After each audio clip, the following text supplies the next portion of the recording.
তোমরা সবাই? আশা করছি তোমরা সকলে খুব ভালো আছো। তোমাদের আশীর্বাদে আমরাও কিন্তু বেশ আছি। আজকে একটা নতুন দিন, নতুন ব্লগ তোমাদেরকে সাথে নিয়ে আজকের দিনটা শুরু করছি। আশা করছি তোমাদের খুব ভালো লাগবে। আজকে হচ্ছে রবিবার আর এখন ঘড়ির কাঁটা হচ্ছে 5টা ছুঁই ছুঁই। চলো এখন থেকে তোমাদেরকে সাথে নিয়ে আজকের ভিডিওটা স্টার্ট করি। আই হোপ তোমাদের ভালো লাগবে। তো ভিডিওটা স্কিপ না করে পুরোটাই দেখার অনুরোধ জানাচ্ছি, কেমন? পুরোটাই আমার সাথে থেকো, তাহলে আমারও কথা বলাটা সার্থক হবে। আর তোমাদের যদি একটু উপকারে লাগি তাহলে প্লিজ কমেন্ট করে জানিও। চলো তবে ভিডিওটা শুরু করি। এই কদিন এতটাই গরম পড়েছে না, যে বাচ্চাদের নিয়ে ঘুম পাড়ানোটাই মুশকিল হয়ে যাচ্ছে ঘরের মধ্যে। আর ওরা ঘুমাচ্ছেও না, যতটা সময় রোদ থাকে ততটা সময় ঘরের মধ্যে থাকে, আর রোদ যে একটু কমে যায় অমনি বাইরে চলে আসে। তো খালি পায়ে দৌড়াচ্ছিল বলে ওকে জুতোটা পরিয়ে দিলাম। ও আর ওর দাদাই বাগানের মধ্যে খেলবে, আর আমি টুকটুক করে কাজগুলো সেরে নেব। আজকে সেই রকম জামা কাপড় পরেনি, বুঝলে তো, মানে দুদিনেই প্রায় সমস্ত জামা কাপড় কেচে দিয়েছি বললেই চলে। এবারে শুধু টুকটাক যেগুলো পরি সেইগুলোই। আর দুটো নাইটি ছিল, সকালের একটা বাসি নাইটি ছিল আর একটা স্নান করার পরে। সকালবেলা উঠে যদি বাসি কাপড়টা যদি চেঞ্জ না করি তাহলে যেন গায়ের মধ্যে কেমন একটা উস্কোস উস্কোস ভাব হতে থাকে। এটা তোমাদের কার কার হয় আমাকে একটু কমেন্ট করে জানাবে। জামা কাপড়গুলো ঘরেতে রেখে দিয়ে চলে এসেছি। ওগুলো এখন গোছাবো না, সন্ধেবেলা মানে বাইরের কাজটা সেরে তারপরে ঘরের কাজে হাত দেবো। আর এই গাছটা ভাবছি অনেক দিন ধরে যে এই ডগগুলো কেটে দেব। দেখো অনেকটাই লম্বা হয়ে গেছে। এতে করে কি হয় বলো তো, গাছটা মানে লম্বাই হয় কিন্তু ফুল হয় না। আর যখন দেখবে গাছ ছোট থাকতে থাকতে দুটো একটা ডাল যখন গজাবে, সেই সময় যদি ওর মাথাটা একটু একটু করে কেটে দাও না, গাছটা ঝাংড়া হবে আর গাছে ফুলও বেশি আসবে। আমার বাড়িতে যতগুলো ফুল গাছ লাগিয়েছি সবগুলোই আমি এইরকম করেছি। আর বাড়িতে অনেক সময় না থাকার কারণে গাছের ডালগুলো মানে বেশি লম্বা হয়ে গেলে আর কাটা হয়নি, ওই জন্য ডালগুলো অনেকটাই লম্বা লম্বা হয়ে তারপরে ফুল এসছে। এখন উঠোনটা ঝাড় দিয়ে নিচ্ছি, আর কেমন ধুলোবালি দেখছো। এর মধ্যে যদি ছোট শুয়ে গড়াগড়ি খায় তাহলে ওর অবস্থাটা কেমন হবে। তো ওই জন্য প্রত্যেক দিন সকাল বিকেল আমাকে উঠোনটা ঝাড় দিতে হয়। আর রোজই এরকম পাতা পড়ে আর এরকম ধুলোবালি তো থাকেই। আমি ঝাড় দিচ্ছি দেখে ছোটুও একটা ঝাঁটা নিয়ে চলে এসছে, দেখো আমার পায়ে পায়ে চড়াচ্ছে। আমি যেখানেই ঝাড় দিচ্ছি ও সেখানেই ঝাড় দেবে। তো কি করা যাবে বলো, বাচ্চাদের সামলে নিয়েই তো আমাদের কাজ করতে হবে, তাই না? আর তোমরা জানো যে আমি বাপের বাড়িতে গেছিলাম। বাপের বাড়ি থেকে আসার পর থেকে মানে ওখানে গিয়ে কি বলো তো, কারোর কোলে তো যেত না, অচেনা মানুষ সবাই। আর এই হচ্ছে ও হওয়ার পরে দুবার বাপের বাড়িতে গেছি। আর এখন ওর বয়স হচ্ছে প্রায় 2 বছর, আর 1 মাস বাকি আছে 2 বছর হতে। তো এই দুবার গেছি, ও সেইভাবে ওখানে কাউকেই চেনে না, শুধু আমার বাবাকে চেনে মানে ভালোভাবে, আর আমার ভাইয়ের বউকে টুকটাক চেনে। তো ওদের দুজনের কোলেই একটু আধটু যেত, আর বাকিটা সময় এই কটা দিন সব সময় আমার কাছে থেকেছে। ওই জন্য বাড়িতে আসার পর থেকে না কারোর কোলে যাচ্ছে মানে কোথাও থাকছে। ও যখনই আমাকে দেখতে পাচ্ছে কান্না শুরু, আর আমি যদি ওর চোখের আড়াল হয়েছি সে এমন কাঁদবে মনে হবে যেন কাঠপিঁপড়ে মানে কামড় দিয়েছে, এরকম একটা ব্যাপার। বাইরের কাজ শেষ করে চলে আসলাম ঘরে। দুপুরবেলা শোয়া হয়েছিল নিচেতে, মানে খাটের উপর তো শোয়াই যাচ্ছে না, এতটাই গরম। আর তার উপরে তোষক আছে, এত গরম হয়ে যাচ্ছে মনে হচ্ছে যেন আগুনের উপর শুয়ে আছি। দেখো আমার পায়ের ধারে বালতির উপরে পাখাটা দিয়েছি, ছোট পাখা, আর নিচে মাদুর বিছিয়ে তাই শুয়েছিলাম। তো চলো এখন বিছানাটা একে একে গুছিয়ে নেব। এখন যা গরম পড়ছে কাজের এনার্জিও লস হয়ে যাচ্ছে। আর কাজে এনার্জি ফিরিয়ে আনার জন্য একটাই ওষুধ আমার কাজ করে, সেটা কি বলতো, যে গান চালিয়ে দিয়ে কাজ করা। গান শুনতে তো আমার সব থেকে বেশি ভালো লাগে, আর গান শুনতে শুনতে কাজ করতে আরও ভালো লাগে। তোমাদের কার কেমন লাগে আমাকে একটু কমেন্ট করে জানাবে। খাটটা উল্টো করে পাতাতে আমার পরিষ্কার করতে ভীষণ অসুবিধা হচ্ছে। এই দিকটা দেখো, মাথার দিকটাই ডিজাইন আর পায়ের দিকটা হচ্ছে নিচের দিকে ডিজাইন। আর এই দিকটাই থাকায় পায়ের দিকটাও পরিষ্কার করতে পারতাম, কিন্তু যেহেতু খাটটা উল্টোভাবে পেতে দিয়ে গেছে তোমাদের দাদা ভাই, তো কি করব, এখন হাত বাড়িয়ে বাড়িয়ে নিচের দিকটা মুছতে হচ্ছে।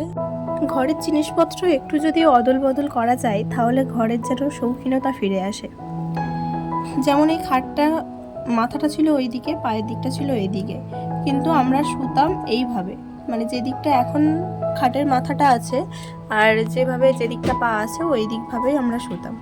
কেননা ওই দিকটা হচ্ছে পশ্চিম দিক, মানে যে দিকটা খাটের পায়া এখন দিয়েছে ওই জানালার দিকটা পশ্চিম দিক, এটা হচ্ছে পূর্ব দিক। আর পূর্ব দিকে মাথা করে শোয়া নাকি ভালো, তা আমরা পূর্ব দিকে মাথা করেই শুতাম। আর সেই জন্যই হয়তো তোমাদের দাদাভাই এইরকম খাটটা করে দিয়ে গেছে। তো যাই হোক, খাটটা গুছিয়ে নিলাম আমি।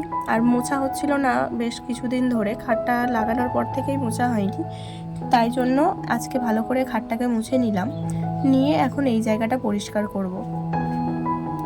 আর একটা জিনিস দেখবে, প্রত্যেক দিন যদি একটা জিনিস পরিষ্কার করা যায় না তাহলে হট করে আর ময়লাটা পড়তে পারে না, মানে ডিপ ক্লিনিং আর করা লাগে না ঘরের। এক সপ্তাহ পরে যদি তুমি একটা কাজ করো সেটাই 1 ঘন্টা টাইম লাগছে, কিন্তু সেই কাজটাকেই যদি প্রত্যেক দিন 5 মিনিট হাতে এক্সট্রা টাইম নিয়ে পরিষ্কার করা যায় তাহলে দেখবে সহজে আর ডিপ ক্লিনিং করা লাগে না।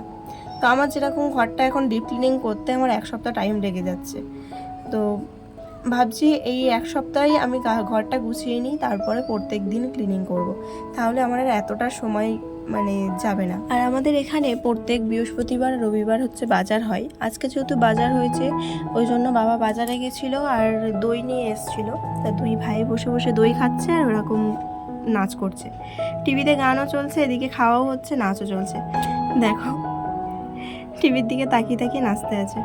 তো চলো এখন আমি টিভির এই পাশে যে ক্যাবিনেটটা আছে ওইটা পরিষ্কার করে নিই। এই ফটোর উপরে একটু যদি হাত দিয়ে স্ক্র্যাচ করো তাহলে দেখবে মানে ধুলো বালিতে একদম ভরে আছে। মানে শীতকালে যেরকম তোমাদের স্কিনের উপরে একটু যদি নখের দাগ লাগে সাদা হয়ে যায়, সেই রকমই ফটোর উপরে দাগ করলে ওটা যেন দাগ হয়ে যাচ্ছে। তো ভালো করে মুছে নিলাম, নিয়ে এর উপরটা না এই বালিশের একটা ওয়ার আছে, ওই কভারটাকে পেতে দেবো, তাহলে আমার ময়লা পড়লে শুধু ওয়ারটা তুলে নিলেই হয়ে যাবে। আর এই ফটোটাকে মাঝখানে বসিয়ে দেব, দিয়ে পাশে এই যে মানি প্ল্যান্ট গাছটা আছে এই গাছটা দিয়ে দিলাম। বেশ ভালো লাগছে বলো? আগে কেমন লাগছিল আর এখন কেমন লাগছে একটু দেখে নাও। আমার গোছানো কমপ্লিট হয়ে গেছে, তো একটু দেখে নাও কেমন লাগছে, অবশ্যই কমেন্টে জানাবে। এই ফুলদানিগুলো একটা ফুলদানির মধ্যেই 3টে ফুলের মানে ফ্লাওয়ারের ছিল, তাই ওটাকে ডবল করে ভাগ করে দিয়েছি। আর আজকে শুধু আসবাবপত্রগুলোই গুছিয়েছি। আর এই আয়নার সামনে একটা ফোনের বাক্স ছিল, সেই বাক্সটাকে ঢুকিয়ে দিয়ে ওখানে যত ক্লিপ গার্ডার রেখেছি আর পাশে একটু মানে সিঁদুর, চিরুনি, এই সবগুলো রেখেছি, মানে যেগুলো আমার রেগুলার দরকার। তারপরে বাইরে চলে আসলাম, এখন একটু চা করব আর বিকালের মানে সন্ধেবেলার যে টিফিনটা করব সেইটাই করব। তো এখন বাজার নিয়ে এসছে, বাজারগুলো রাখবো। আর বোতলগুলো পরিষ্কার করেছি, বোতলগুলোকে জল ভরে ফ্রিজে ঢুকিয়ে দেবো। ফ্রিজটাও পরিষ্কার করে নিয়েছি, ভীষণ নোংরা হয়েছিল। আর দেখো এদিকে আমাদের চা খাওয়া হয়ে গেছে, মুড়ি মাখিয়েও শেষের পথে। আর আমি এখানে রান্না বসিয়ে দিয়েছি, ভাত যেহেতু আছে অল্প ভাত কম পড়বে তাই জন্য এই ডেচকিতে করে ভাত বসিয়েছি। আর আজকে একটু মাছের ঝাল করব।